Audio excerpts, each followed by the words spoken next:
Hey, it's Tim, Pickup Truck Plus SUV Talk. Driving a Mercedes-Benz GLS 450. I grabbed two of my good buddies. We went down to Longmont to play some golf because, well, what else do you do with Mercedes-Benz? Yes, you enjoy it, going long road trips.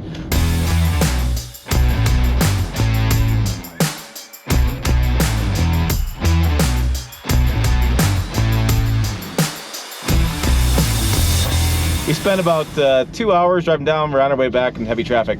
But I wanted to share a couple things in this review. So first of all, I'll pull over at some point and we'll do probably tomorrow we'll do an exterior, I'll do an interior, but I thought I'd share with you, like, again, loading up guys and going for a road trip. And what's interesting with this road trip is that I was short. I was like 5'7". What did you say, Chewbacca? Chewbacca over here is 6'7". and need to tell her. The black dude back there is no, just kidding. No. Anthony is 6'4", so we have different sizes of people in here, and so I always think it's interesting doing road trips with different sized people to get an understanding of how big the vehicle is and how much room you have inside. So we have 3 golf bags in the back, and before they come out, I'll do some video of that showing you the golf clubs in the back. We have plenty of room for the golf bags. We could probably fit even, boy, we haven't even stacked them up. Like we could even do 6, 8 golf bags back there. Yeah. The only thing I did notice is on the third row, the wheel wells come up a little bit, and so my driver doesn't sit across quite completely. So you just gotta negotiate that a little bit. So all right, let's first of all, Frank, 6'7". So what kind of leg room do you have? Are you fine in the seat? Mighty fine. Mighty fine. He says he's mighty fine. So you got plenty of leg room, and you got plenty of headroom too. Yeah. He's a man of lots of words. Comfortable seats. He's busy checking his stock. So comfortable seats, comfortable room for him. What do we got back there in the back, Anthony? You are 6'4". 6'4". Yeah, come on. So we got to see you on the camera here. So do you have leg room? Where's the camera? It's right here. It's pointing I can't see it. Oh. The front screen goes off in a minute. Oh. All right, so you got plenty of leg room back there? Plenty of leg room, even when you go all the way back. Yeah, I went all the way back where I couldn't even touch the brake pedal, and he had tons of leg room. And you got plenty of headroom back there? Plenty of headroom. And then you made an interesting comment where you feel like you're sitting down below me a little bit. Oh yeah, like normally SUVs it's like stadium seating. Yeah. But I feel like I'm on the same level as you, or even lower. So that's pretty cool.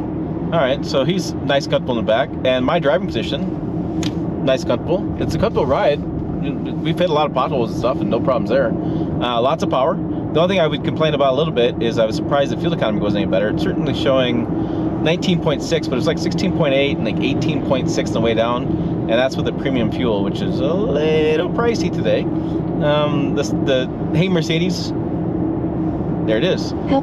That feature's working well. We've been getting lots of different answers from her, and I love the screen. I love the dash. I love the driving. It's smooth. It's comfortable. Yeah, good seats too. So, like I said, let me pull over here in a minute, and let's do an exterior, do an interior, and we'll wrap up this review. Okay, all right, we're doing these headlights. These headlights are damn cool. You can see the heads display maybe, but I don't know what I'm doing, but they just, yeah, they're really cool. But let's there's a car coming. We know there's a car coming, and they do some funky stuff. Let's try it here. We think we have it figured out. So there you go. See? It goes dim like that. Then we're gonna go past. It's gonna go back up now. There you go. Woohoo! We got it. Again. That was cool. Finally. Got it. All right, the rear cargo area. You can see all our stuff back here, and it all fits. So this is a third row seating in here instead, but we have all our golf bags in there. So yeah, that's how that works. And then some lighting here. I have the Mercedes-Benz logo on my rocks. Put a lamp, see it right there. Here's your front lights here. You just heard the air suspension going down a little bit. These things are really cool. I'll show you some video of those. But I thought about, let's show this real fast while I have it. Yeah, and the Mercedes-Benz on the window, yeah, and then, yep. And then when you start it up,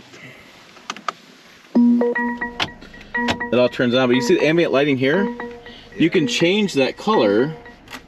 We were menu, we were settings, we went to light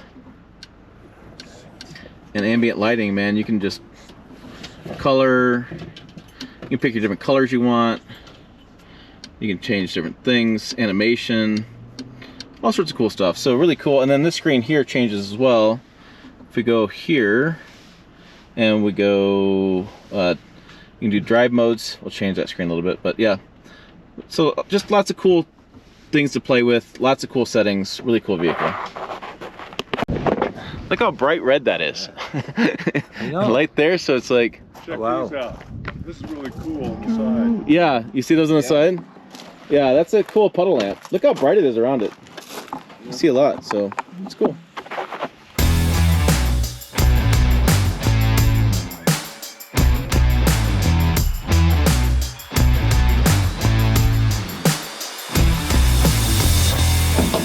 Under the hood is the 6-cylinder. It's an inline 6 engine, 362 horsepower, 369 foot-pounds of torque.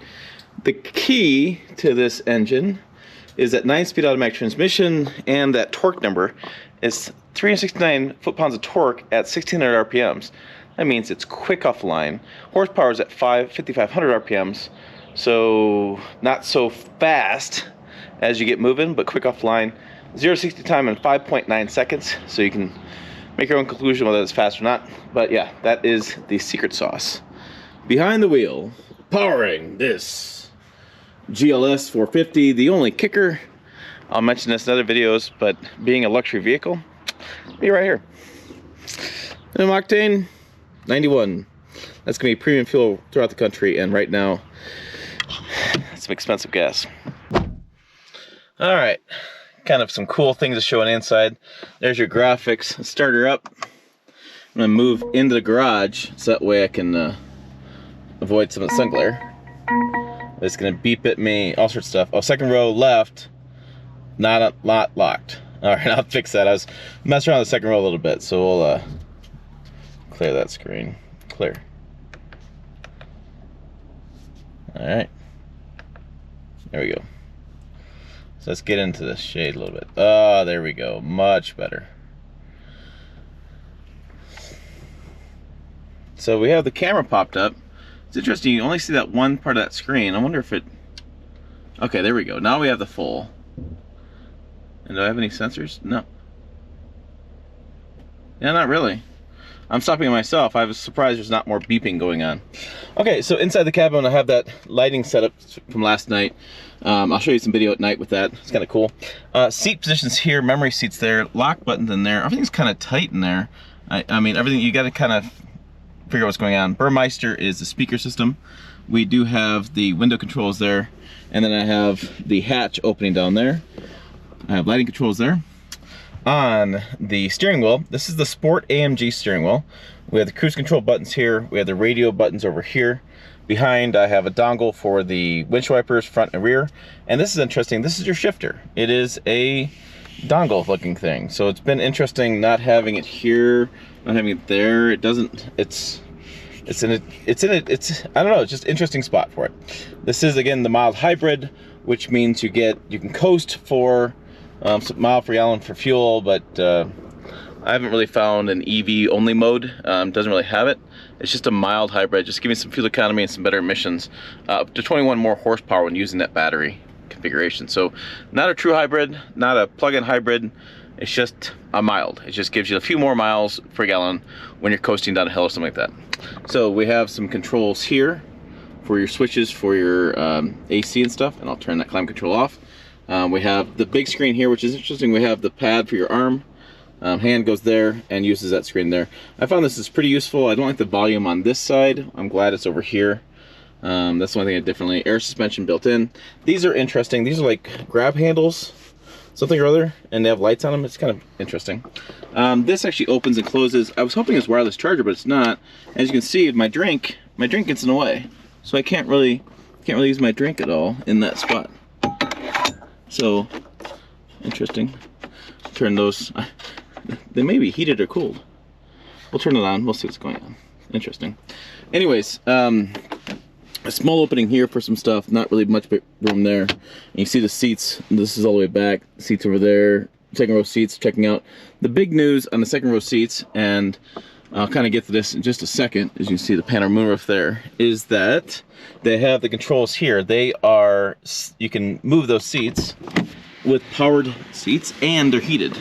So I have the heated seats up front like this, and I come around the side, and I have the same controls here, so I can move my seat, you know, back, forth. Oh, this wasn't locked. I was playing around with it. So I was trying to get in the second and third row. So you can get through the third row like this, but I thought this seat folded forward. I thought I saw it on the media site, but I guess not. So this moves forward. You can move that, move this, head, you move, yeah. So you can kind of play around with this seat as much as you want. Again, heated seats here. Controls there, HVAC controls, heating, cooling, vents there, and vents in the door here as well. And you have some Bluetooth hookup right there too. So pretty good amenities back here for the average consumer, average person riding back here. You change that seat around. Lighting signature goes through as well, and yeah. And interestingly, like I said, it's AMG line package. It's got the AMG floor mats, but Mercedes-Benz in the sill, which I thought was supposed to be AMG. Lots of interesting stuff to look at. We have a payload number of 1301. That means this vehicle will hold up to 1,301 pounds, and it tows 7,000 pounds, 7,700 pounds in its back. So you could actually tow pretty decent with this. If you had like you always take 10% of your payload against your total, or 10% of your towing tongue weight against payload. So if you have like a 5,000 pound trailer, which is a small camper or small boat, you're gonna minus the payload by 500 pounds, it leaves you 800 pounds or so people in the cabin and all your baggage and stuff, which is pretty good. I mean, 200, 400, 600, 800. I mean, for 200 pound people, you're probably gonna max it out a little bit, get a little more sag in the back. You do have air suspension, it's gonna help you raise it up a little bit, but yeah, you probably get some sag. So the screen's pretty cool. I showed you that a little bit. I'll show you that a little bit at night. Different modes for that. Lots of technology going on. You know, I want to say, you know, I really like the cabin. Easy to drive, easy to sit, easy seating position. That's all good. Nice and quiet, powerful. I am surprised though. I'm surprised that the second row doesn't have the shades. So a lot of vehicles second row, they have shades that come up that you can attach to stop the sun coming in. I was a little surprised by that. I was also surprised to see that there was the gas pedal and brake pedal. Those are AMG line package too. Make sure I cover that. But I was surprised that the rear mirror is not a digital rear mirror that you find in other brands. I was surprised there's not more parking sensors. Don't make it a lot of noise. Maybe that's a setting that's turned off, but I was a little surprised by that. And I was also surprised by how hard it is to find lane departure. I have lane centering, or excuse me, adaptive cruise, but I was looking last night trying to find lane departure, turn it on and off, and I couldn't find that. You can see it's off right there. So I was a little surprised by that. A little surprised by the cup holders. Like my Yeti cup here, it doesn't quite fit in the spot. I was trying to see if that's cool or not. I was a little surprised by it, and a little surprised by these seats. I mean, these seats are not like, to me, it's not a really plush seat. It's a comfortable seat, but it's not as impressive as other luxury brand seats I've been in. I was surprised at how, well, kind of boring they are. They're just kind of black, basic seats. You know, the stitching isn't very wow. There's no inserts that really wow. I was online looking around. I didn't see a whole lot else as far as interior seats, but just need a little bit something to them. It just was a little surprising. Both myself and my passenger Anthony commented about that. You know, kind of seems like it could be something else. And then, you know, we got the iconic kind of Mercedes-Benz stuff with multiple fans, stuff like that. So that's pretty cool too. So it just kind of was surprising again. On the digital view mirror, on the seats weren't as luxurious as I thought, with like higher trim materials. I was so surprised how hard it was to find lane departure. I still haven't found it. I've been driving this thing for several days now, and I need to grab the manual out to find it. Which the thing is, yes, I can grab the manual out and find it. I can find the setting. The thing is, I drive a lot of vehicles throughout the year, and for me not to be able to find it and making it obvious, that's my problem. That's my point. It's not that I can't find it. It's that it should be more obvious where the button is. And yeah, I just kind of thought that was interesting overall. Those kind of features and things that were inside the cabin. So disappointed? No, I like it. I'm just a little surprised. I expected a few of those things, a few of those little details that I find in other trim levels or other vehicles at lower price points. Let's check out the exterior. This is a premium white paint color, 1750 I believe is what I saw online for this. It is the AMG N-Line edition, and it's got the blacked out edition. So I'll show you this. So different front fascia, right a little bit lower to the ground. I got a different rear bumper, and I have blacked out accents here, mirror caps, and throughout you'll see a bunch more blacked out. 21-inch AMG specialty wheels. These are Pirellis. You see a cool design on those wheels. Mercedes-Benz written on the calipers, because that's what we want to do. It's cool too. But blacked out as far as the top roof rails. Come along the sides, really nice. I really like the way this closes one piece on the glass there. It's a good looking vehicle for sure. European, so we're gonna have the fuel on the right hand side versus on the passenger side, so the driver's side for a lot of American vehicles, or US design vehicles, I should say. We have the lower different front rear fascia, blacked out again, nighttime edition plus the AMG, dual exhaust. You see that kind of wrapped towards the back, and again, I think overall good look. Really clean on the back. Yeah, clean overall. Just a nice looking vehicle. Big fan of the styling. Yeah, and these wheel wells are cool too. See how they pop out a little bit there? See that line? Yeah, so yeah. That's a good thing to say about the exterior. It stands out even though it's got just a basic white. It's a sharp looking white. It is a sharp looking vehicle. Okay, so overall final thoughts. We talked about driving, we talked about room in the cabin, we talked about my 3 friends in here, we talked about styling, interior, exterior. I really like it. It's smooth, it's powerful. I really like all the design touches inside. I think they missed a few things: digital camera, the sunshades in the back, making things a little bit easier to use, cup holder, that kind of stuff. Just small little details.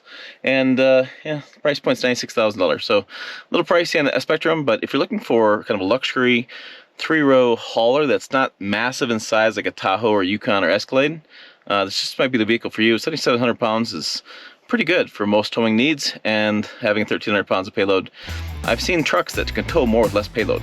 So yeah, I'm pretty impressed by that. So like I said, overall, big fan of it. Just like I said, a few little weird kind of misses. I'm not really sure why they did that. For more, check the video out over here. Website down below. As always, thanks for watching. I'll see you down the road.